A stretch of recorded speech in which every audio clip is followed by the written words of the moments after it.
Look, immigration advocates argue this, that detainees at Alligator Alcatraz are in inhumane conditions, including flooded facilities, spoiled food, sweltering heat, and that they have limited access. Bunch of crap. I was there. I walked through the detainee facilities. I walked through the medical facilities. I walked through the cafeteria. I had them show me, what did you feed these people today? I saw the lunch, what they fed them. They ate better yesterday than I am eating today. For instance, over 300 Iranian nationals.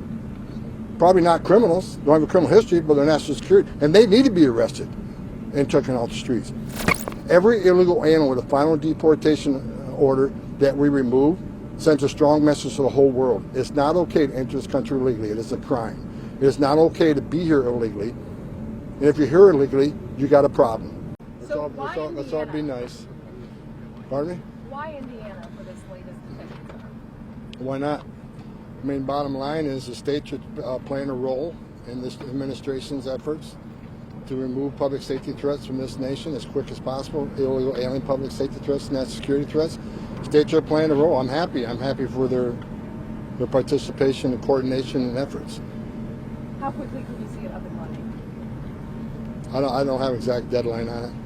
I know it's we're looking at about a 1,000-bed facility, and I just, like I just said in another interview, I'd like to see more. I'd like to see bigger facilities that hold 4,000 or 5,000 people. Just creates more efficiencies. Near an airstrip, move people in and out quicker, bigger population, but 1,000 beds help. I've said from day one, we need 100,000 beds. That's what we asked for in the big, beautiful bill, and we got it. 100,000 beds would create more efficiencies and allow ICE agents to arrest more bad people on the street. And with us hiring at a massive rate, more boots on the ground, meaning we're arresting more criminals, which means we need more beds. Everybody arrests needs a bed, because they're going to be in custody for several days, several weeks, or several months, depending on the specific case. But the more beds we have, the more success we're going to see. Mr. Homan, is the administration considering any federal action in Portland, where we see Antifa besieged one of the buildings there for over a month now and assaulting and attacking journalists on the ground? We'll see about that. I'm going to Portland. Mr. Homan, Scripps News has learned that there was a major medical incident at Alligator Alcatraz. Major what? Major medical incident at Alligator Alcatraz. What was it? What can you tell us about that? I can tell you I went to Alligator Alcatraz 2 days ago, and I'm sick and tired of false stories about Alligator Alcatraz. Someone asked me the other day that the priest wasn't allowed in to give mass. Wrong. They got the records there. They showed me the records. Clergy had been allowed on there. And I walked through the medical facility there. Not one person was in the trauma unit at all. I talked to the head medical person.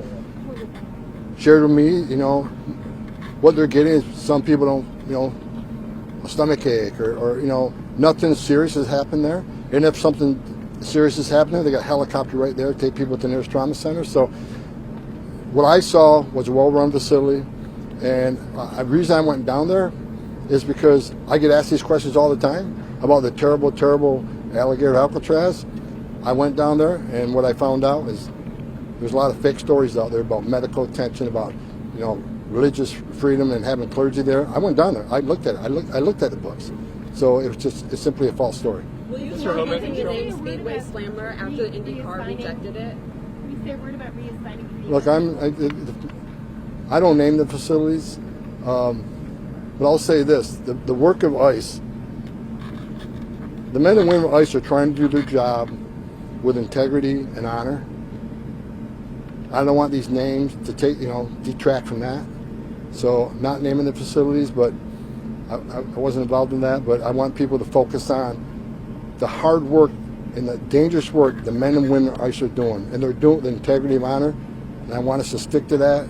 And so I don't want the names taking over the great work we're doing. This is serious work and it's dangerous work, so I want to stick with that. Can you give a reaction to the judge considering halting operations at Alligator Alcatraz over environmental concerns?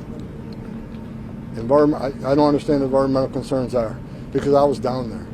So they take waste out of there every day. They're not having any impact. They haven't put 1 foot of concrete down that wasn't already there. I mean, the airport was already there. Runway was already there. They're moving waste in and out every day. They're moving, sewage water in and out every day. So I don't see any environmental impact. Again, if the judge is going to make that ruling, go down there and look at it yourself. I'm sick and tired of the radical judges trying to shut down everything we're doing. It's ridiculous. I thought the Supreme Court was pretty clear last month about these radical judges trying to, stop the Trump administration from implementing our agenda that American people voted for. Immigration When advocates can we though expect say the first that deportees to be sent to Rwanda? I missed the question. When can we expect the first deportees to be sent to Rwanda? Working on it. Well, immigration advocates argue this that detainees at Alligator Alcatraz are inhumane conditions, including flooded facilities, spoiled food, sweltering heat, and that they have limited access to Bunch of their crap. I was there. I walked through the detainee facilities. I walked through the medical facilities. I walked through the cafeteria. I had them show me, what did you feed these people today? I saw the lunch what they fed them. They ate better yesterday than I am eating today. Bottom line, that's God's honest. And I looked at what they're giving them for dinner. I did it just so I can push back on the fake media stories here. I went down there. I saw the meals. I'd sit down and have one of those meals. And I went through I didn't see any flooding. I went through the facilities where they're being detained. The air conditioning, the level of comfort. I was wearing a suit and I wasn't sweating. So again, fake stories. TPS for Ukrainian people, TPS for Ukrainian people. President Rant told that he gonna extend TPS status and you for Ukrainian people. Are you going to do that? That's the Secretary of Homeland. That's Christy Noem's call, not mine. Two questions for you. Sir, can I just ask Yeah. about FEMA? So there's reports that you're going to be reassigning FEMA agents to ICE.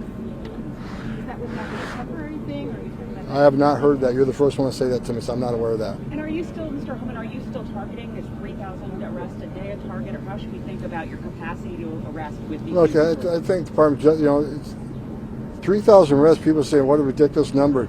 Do the math. We'd have to arrest 7,000 people every day for the remainder of this administration just to remove the people Joe Biden released in the country. 3,000, in my opinion, is not a target. It's not my target. But, everybody says 3,000 is a ridiculous, goal. I will say, look at the numbers. We'd have to arrest more than twice many of that just to remove the people that Biden let in. That's not counting the 12, 15 million already here. So I don't think anybody's working on a goal of 3,000. I think I look at the numbers every day, and I think the men and women are doing a great job. I hope we get over 3,000 a day when we bring these additional resources on, additional beds, additional transportation contracts. Because again, and despite what some of you are all saying, most of the people arrested aren't criminals. Again, crap, wrong. I look at the numbers every morning. The first thing I do is look at the numbers. The numbers I looked at this morning, 70% of everybody ICE arresting is a criminal. But some of y'all say, well, they're not criminal enough. Just a DUI. 10,000 people a year die from DUI. Bottom line is 70% of everybody ICE arresting is a criminal. Who's the other 30% they're arresting?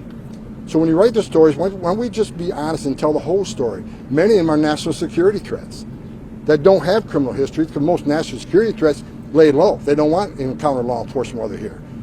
For instance, over 300 Iranian nationals.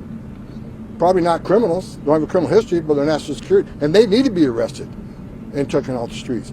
Who are the other ones?